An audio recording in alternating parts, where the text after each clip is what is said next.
my new steed for the road. As you can see in the previous videos, I did do one little look round on it when I first got it. So I got the bike in February, done a few short little trips here and there, nothing much because it's fucking freezing in February. But I was keen because it's a new toy and I thought, yeah, let's get out on it.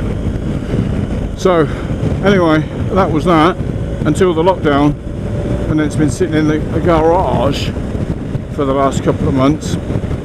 And now the weather is better, and apparently, even according to some posts I see on Facebook, you're not allowed out unless it's essential travel.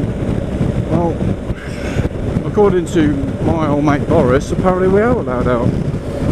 So here I am, out and about on the GS. So I suppose my first video on this particular bike. Oh, what are you going to do there, Laurie? You're going to, now you're going to, go on, in you go. Oh, let's hang back a bit. So I suppose the first video that I should do on the bike is just a quick summary overview of what I think of the bike, because like I said, I only got it in February, not done a lot of miles on it, probably done 500 miles on it. It wasn't brand new when I bought it, it was a ex-demonstrator, so they got 1,000 miles on it. Why did I buy it? I've been wanting one for ages, couldn't really afford it. Now I can just about afford it, I suppose, with the wonders of PCP. So I thought, oh, you know what, I had the conversation in my head.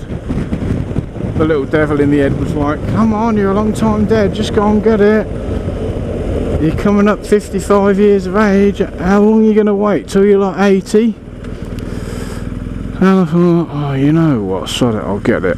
I finished paying for my work van, so that freed up a substantial amount for me of money. So I thought, now's the time, it's now or never. So here I am. And because the demonstrator was up for sale when I was having these conversations, just at the right or the wrong time, depending which way you look at it. One of my mates works at Wollaston BMW in Northampton on the bike sales, and he buys things from me now and then. If you don't know and you're at all interested, I've got another channel called Gym Nutrition.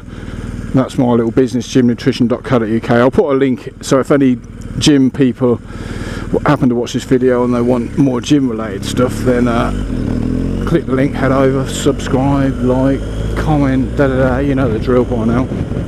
So anyway, took some product into Liam and he says, guess what, the demonstrator's up for sale, and it is the HP, the one that I particularly wanted. So it works out about £2 off the new price, and like I say, it had done 1,000 miles, so the first service is 600 miles, which obviously that's done and paid for by BMW, so I'd got the kerfuffle of taking it in. I don't think it's a lot of money, I think it's like 100 quid or something, but it's just more the kerfuffle of having the bike about 3 days and then taking it in for a bloody service and then paying 100 quid, blah, blah, blah, blah. So anyway, that's all done and dusted. So yeah, I ended up selling him something for 40 quid and signing on the dotted line for this. So anyway, so what do I think of it? It's been a while since I rode a GS. I think it's about 5 years ago on this particular channel I'd done a little review. I was out on my R1, which I still got by the way, and I popped into Wollaston BMW. See, I don't travel far, I'm in my own little Northamptonshire bubble.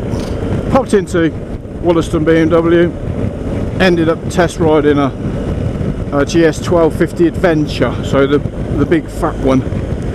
Really liked it. 5 years ago, there's no way in a million years, unless I sold the R1 to finance, getting a GS 1200, it's never going to happen.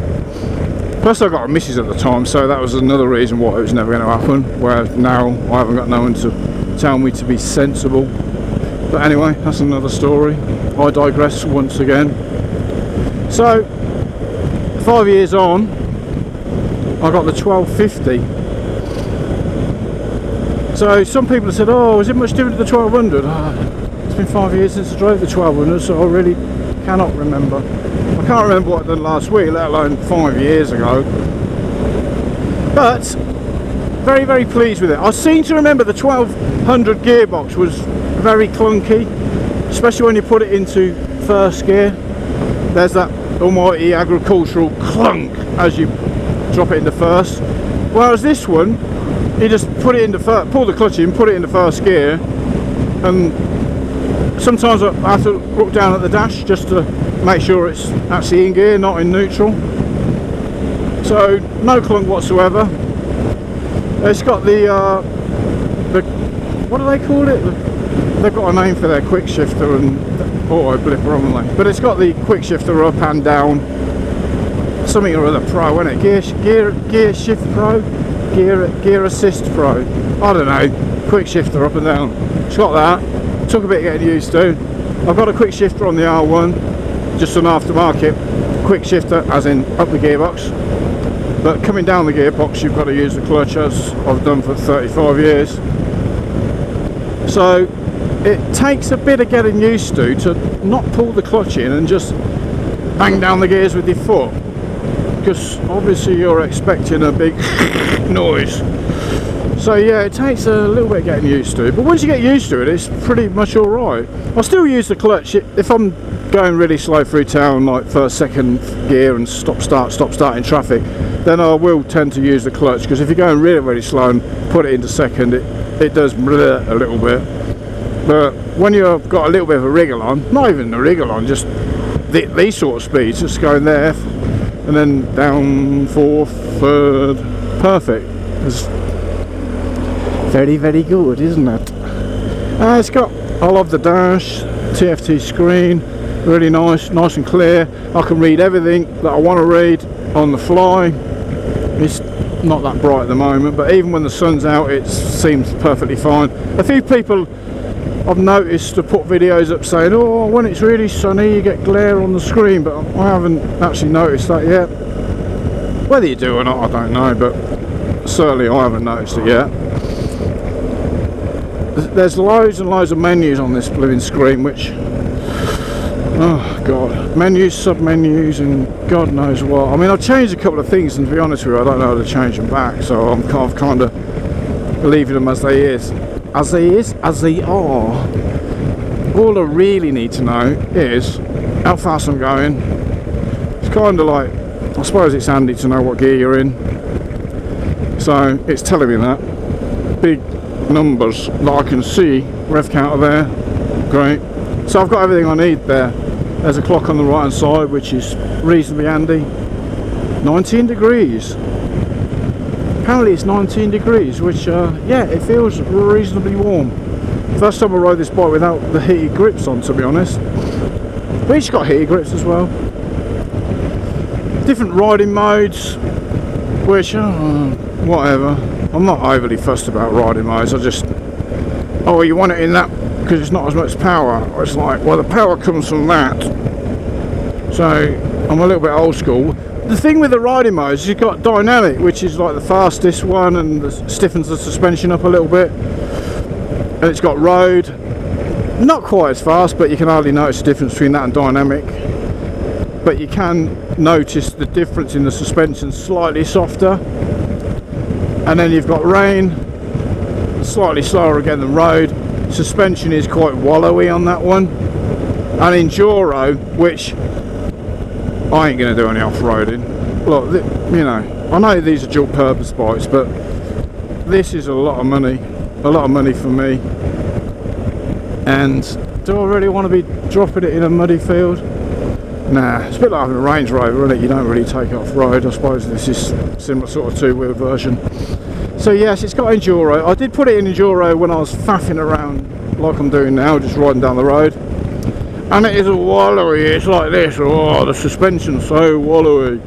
So I think the biggest difference you do notice with changing the riding modes is the suspension settings, because obviously this is fully electronic front and rear and blah blah blah. So I'm actually in dynamic mode at the moment for whatever reason. I normally just leave it in road mode and let it do its thing. Things I don't like about it, I'll get to in a minute, but let's finish the bits I do like about it. Seating position, as far as I'm concerned, it's pretty damn perfect. There's two seat heights on this, there's the lower and the upper one. You put the seat on the upper position and it probably, I don't know, couple of inch difference. That's about it. So me being 6'1", I've got it in the upper position and I can still flat foot it when I'm at a standstill, no problem. So yeah, seating position's fine. The seat seems really comfy. I've not sat on it for more than probably about hour and 20 minutes is about the maximum I've actually sat in one go on it. So whether I'll be saying the seat is perfect if I'm sitting on it for 3 hours, probably not, but I can sit on my sofa for 3 hours and think, oh, I need to get up and have a wander around. So I don't think you can improve the seat that much, even though they do comfy aftermarket seats. I'm pretty happy with this seat. The position of the bars is absolutely perfect. Position of the knees is great, so your feet, your knees are not crumpled right round your, round your ear holes like on those sports bikes. See, they don't even nod at you, these sports bike people. Tossers. I'm gonna get my R1 out. See. Oh, hello, mate. See, he's on the beamer, so he nodded at me.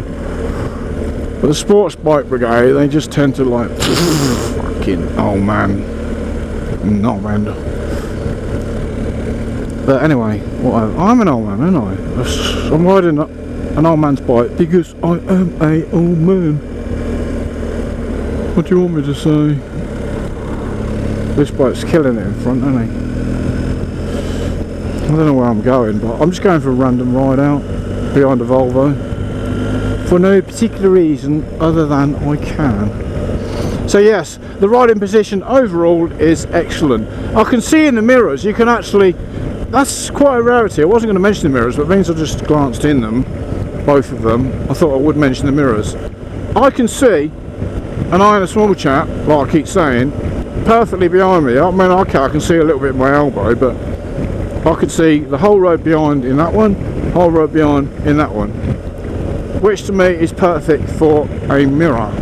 It does what it's supposed to do, and there's no vibration whatsoever on either mirror, which again is perfection. So big thumbs up for the mirrors. I can't give a big thumbs up to this piddly little screen, to be fair. I think this iPhone here creates more buff and wind, what do you call it? It buffers the wind. I think the iPhone buffers the wind more so than that screen, which is not great. You can put the screen up and down. It's not electronic. You have a little, that bit there, twiddly thing. You give it a little twiddle and it goes up and down. So at the moment it's on its highest setting, and I am getting quite buffered, to be fair. So at some point I'm either going to replace the screen, I haven't done any research yet, or I might, because I've seen them bikes, they have like the little wind deflector on the top, don't they? So whether that's an option where you just put like a little spoiler on there, I don't know. I'll see. I'll go on Facebook and ask the question on the GS pages, maybe. This is the first time I use this camera, so I've got no idea about the wind buffering noise, because it is quite noisy in my helmet, to be fair. When I go, so you go like that, and that's lovely. Then you go like that, and it's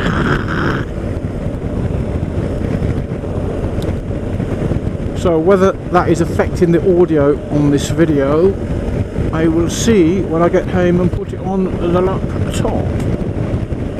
But until then, I'm going to keep waffling shite on my little bamble around the Northamptonshire countryside.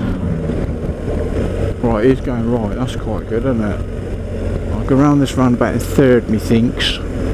Just bamble along. Whoa.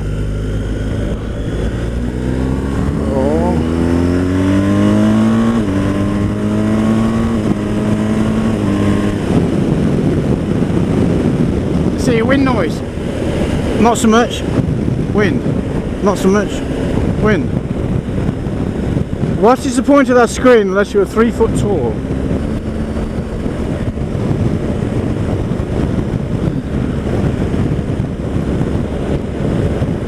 So the handling on this blooming great beast is pretty good, considering it is a massive great beast of a heavy bike. You can notice that when I'm wheeling it backwards out of the garage, and I'm like, oh god, and the garage is on a slight slope, and I'm trying not to drop it as I'm putting the side stand on, so you think, god, this thing's bleeding heavy. So considering all that, it is so flickable. Almost a bit too flickable when you're not used to it, if that makes any sense. But I think the reason, hello young man, I think the reason it is so flickable is because it is a boxer engine, so it's a boxer twin, so rather than a V twin, whereas obviously the configuration is in a V, so a lot of the weight is in that V shape, so it's up. The boxer side to side, so it comes out, the two pistons come out either side, hence you've got them horrendous looking pots either side of the engine. So a lot of the weight of the engine is really low down in the bike, so low central gravity means it turns a lot quicker, and also the bars are wide as well on this type of bike, and they only need the slightest input. You've only got to touch either bar, literally a slight touch, not a big shove or anything, a slight touch of either side of the bar, and it kind of dives from left to right, really almost dart like, if you like. So hello. Oh fuck you then, he didn't say hello, he's on a BMW as well. So sometimes if you're in like a wheelie bit of road, it can catch you out a little bit, to be honest with you, considering most of my riding's been on the R1, and the R1 is solely a track bike at the moment, and then you get on this and then you're going around some nice sweepy roads and you're almost twitching a little bit because, hello matey, that was a good nod, wasn't it? That was a very positive, heavy metal head banging nod, wasn't it? Good lad, I wasn't going to miss that one, was I? So yeah, when you're not used to how dart-like, I've not heard this bike described as dart-like ever, so I'm going to use that in this video.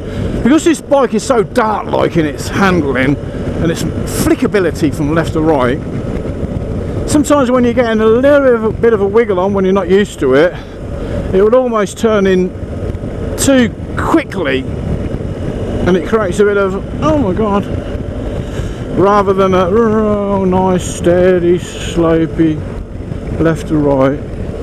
So that does take a little bit getting used to,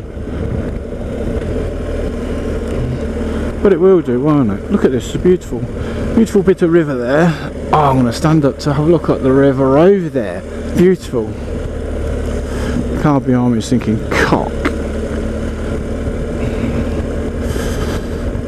It's a little village called Turvey. Yeah, Turvey. I'm actually in Bedfordshire now. I've crossed the border. I've exited my bubble of Northamptonshire. I'm now in Bedfordshire. Oh my god, I don't know what to do now. Does my phone still work? I don't know how to get home now. Well, I am on an adventure after all. On an adventure bike, having an adventure into Bedfordshire. Get in. Well, before I bought this bike, I kind of looked at the GS, this one. Really like this HP one. I like the colours and I like the gold wheels and everything else. A bit more blingy in it. So anyway, I looked at this. When I looked online, I kind of said to myself, I want the adventure one rather than the normal one that I've got here. When I went and had a look in the shop, because you see them online, you see them on YouTube and whatever, and you think, oh, look at that, that's immense, that's just like a tank, isn't it? I want one of them. And a lot of people do want one of them, and I can understand everything else, but it wasn't for me when I seen it in the flesh. The Adventure one of these in this colour stood next to, on its lovely stand, the GSA one. So the big fat Adventure against the little skinny one that I'm riding now. And I'm looking at it and thinking, I don't know, it just looks like it's been living on pizza and donuts. It just looks like an obese version of this, which I suppose it is really, because I mean the tank's massive on it. But each to their own. I could understand, oh yeah, but the big Adventure one's got more range in the tank. I'm like, yes it is got more range. Yes it is, yes it has. Yes it has, that's proper English, isn't it? So it's got more range in the tank, but for me I don't really need more range in the tank, because where I'm going has got like petrol stations, and I was going to say how much this does range per tank, but I haven't got a bloody clue. I'm sure I've never actually filled it up. I'll just kind of put 15 quid in it when the light comes on, and that seems reasonable. I'm sure that was about 160 miles. I might have dreamt that bit, but anyway, if it's done 150 160 miles will be 15 quid, then I don't really need to sit on it any longer than 150 miles worth, because I'm going to be fatigued and needing to get off. And I'm sure there's going to be petrol stations around where I'm going. So yeah, it suited me fine, and aesthetically it looks more pleasing to the eye. So a quick recap, the things I do like about it: very comfortable, very luxurious. The screen I love, the riding modes, yay and nay, but the suspension settings on the riding modes I really love. Everything's really nice about it. It just feels nice. There's no nasty vibrations, considering it's a Boxer twin. I like the look of it. I like the colours of it. It does everything I want it to do as a road bike, without crippling me like my R1 does. So there you go. Things I don't like about it is they cost a fortune. And the other, I'm only nitpicking, because you think, oh well, yes, a premium brand, premium product, so it's going to be premium money. Yeah, I'll get all that. And then you can start like nitpicking little bits, but they are little bits. So overall, I really like it, and full stop, the end. So it's just the nitpicking bits. Screen's pretty damn useless, as I've already demonstrated. Be nice if it was electronic as well, a little button for it, as everything else is electronic. So there's that. What else don't I like? It hasn't got a heated seat. Now, it's got heated grips. I can't see the point of having one other. It's got heated grips, so okay, when you're going along, your hands get cold. I get that. It's got heated grips. Solves a lot of issue on cold hands. Works great. Fantastic.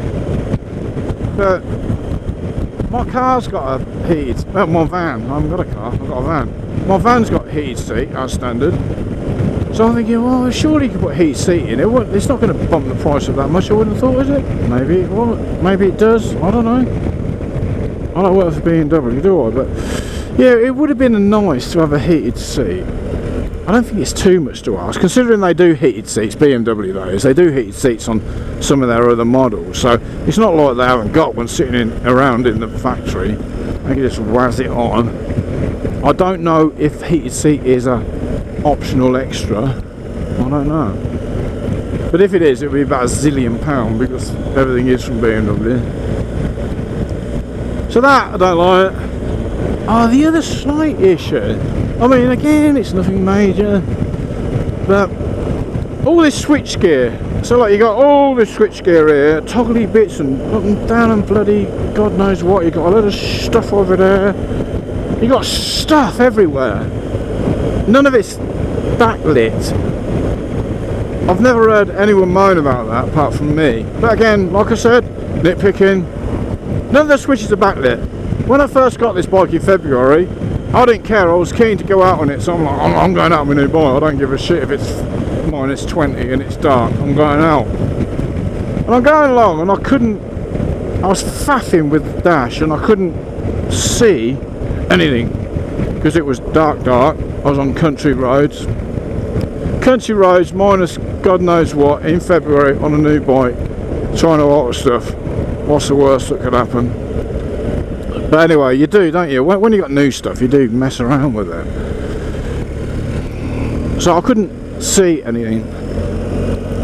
Couldn't see where the high beam was, because you've got the flash thing on the front there. Flash people as normal. I think, where the hell's... Because normally on every bike I've had, the high beam's there, where that menu button is. But that's the menu button, and that was an ABS. And then you've got indicators, horn, hazard lights, whatever that is. Some sort of light, I don't know what that is actually. Cruise control. So where the hell, how do you put the high beam on? So I was riding for God knows how long. Where am I going now? No, through road. I'll try it anyway. So I was riding with the flashy bit of the high beam pulled in to get the high beam on, because I just couldn't see where the friggin' hell I was going. The headlight's really good. That was another plus for the bike. Forgot about that. So the limited time I have rode it in the dark, I found the headlight to be particularly excellent, considering it is a bike and it's only got one headlight. It does work very well at illuminating things. So yes, I'm thinking, well, why can't they backlit all the switches? Because the next time you're in your car at night, you glance down at your dash. Your dash is illuminated. All the little switches are illuminated, so you can see all the little switches and gizmos in your car. They're all like that. Even the old ones are like that. So why do car manufacturers feel the need to illuminate their switches so drivers know where they are when they're driving, but bike manufacturers don't seem to follow suit with that? Maybe you're not supposed to know where they are when you're riding at night, I don't know. But yeah, it just seems like a little obvious thing. But again, nitpicking, so what the hell.